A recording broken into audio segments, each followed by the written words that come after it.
Well, everyone, it's time for us to go and take a look at the Nintendo 3DS and see how this particular console holds up in 2024. Now, the thing I will definitely tell you about this particular device is that, number one, this is still an interesting console, and I do think it is actually worth buying in a lot of different ways. But the interesting thing is that every single year that this console has basically been out, since it's been kind of unsupported or dropped by Nintendo, which was around 2017, 2018, something around there, I'm still shocked about how good of a job this console holds up, not only in terms of its actual hardware, but also in terms of the gaming library as well. It's funny because there's still software updates coming out for this console, at least from 2023. Although there's no more games really coming out for this particular console, it's still shocking to me how good of a job Nintendo did with this console. The execution of this thing was kind of all over the place because it didn't sell that well, but then it did better and then all that other stuff. But I do think for this day and age, the Nintendo 3DS is probably one of the more interesting consoles you can buy. And I don't think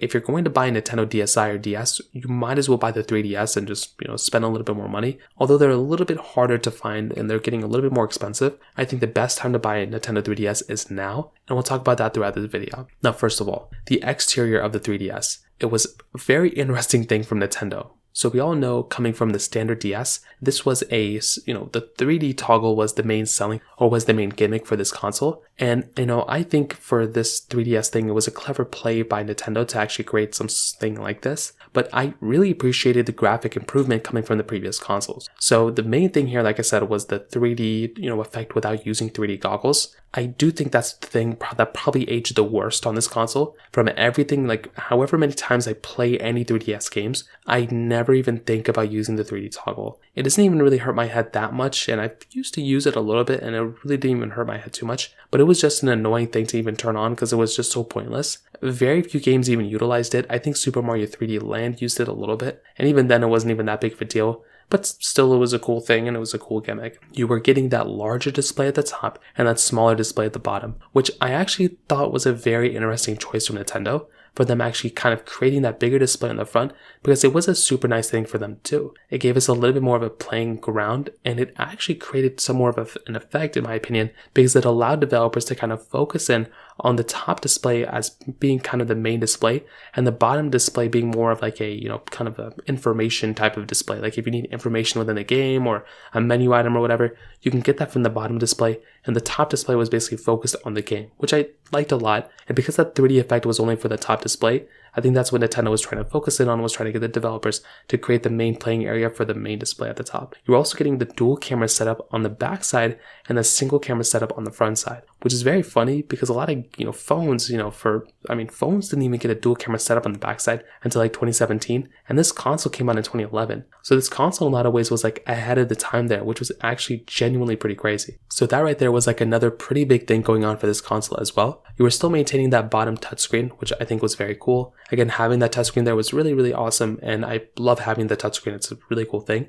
On the left side, you were getting that joystick. So we finally were able to get an actual joystick within our console within this particular display, which was another really cool thing going on here. Personally for me, like I said, if I'm going to go and use this console, I wanted to have some sort of joystick, capability. And this is why this console I like a lot, because if you're going to emulate games or whatever, it is actually very nice to have the capability of having the actual hardware. And maybe with previous consoles, you can swing around with whatever, but because this thing had that 3D toggle if you want to use it, and that joystick, it kind of made it a better deal, in my opinion, of actually purchasing this device than actually using something else. Now, you were still getting the standard buttons as you were before, the home and start buttons at the bottom, and this was still a very good console in a lot of different ways because of the whole entire, aura of this device, of it having that 3D toggle and everything like that. On top of that, you were still maintaining your decent battery life in this thing too. There's a pretty good battery size. You're still using that DS charger that you were getting before, still having the headphone jack, but now you were getting those 3DS games here, which was very cool. One of the bigger selling points I would say for the Nintendo 3DS was the fact that you were actually able to go ahead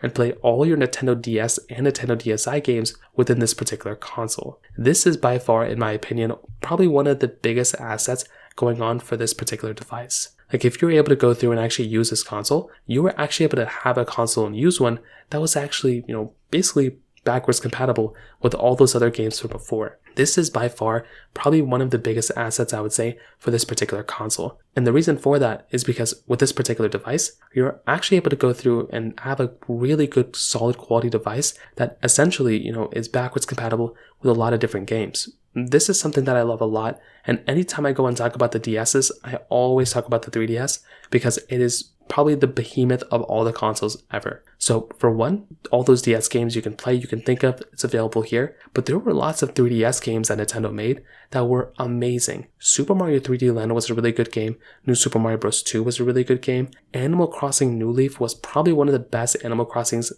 forever made, and that is available on this console as well. On top of that, you were getting the Legend of Zelda remakes on this particular thing. The Xenoblade Chronicles 3DS was available on this particular console as well. And Legend of Zelda Link Between Worlds is another amazing game that I played a ton of, and that was also available on this console as well. So when I look at this particular device, there are lots and lots of reasons why this particular device is killing it and slaying it in so many different ways. And I was a massive fan of this console back then, and I still think it's a very, very good console as well from that way. So that right there is another very important thing to keep in mind, because on this particular device, you were just killing it in so many different ways. And I, for one, I'm a massive fan of this particular console because of its backwards compatibility. But another big thing is actually, this is probably one of the biggest things here, is actually the, modding capability behind this console. So you're actually able to go through and essentially mod this console and install homebrew and so many different things.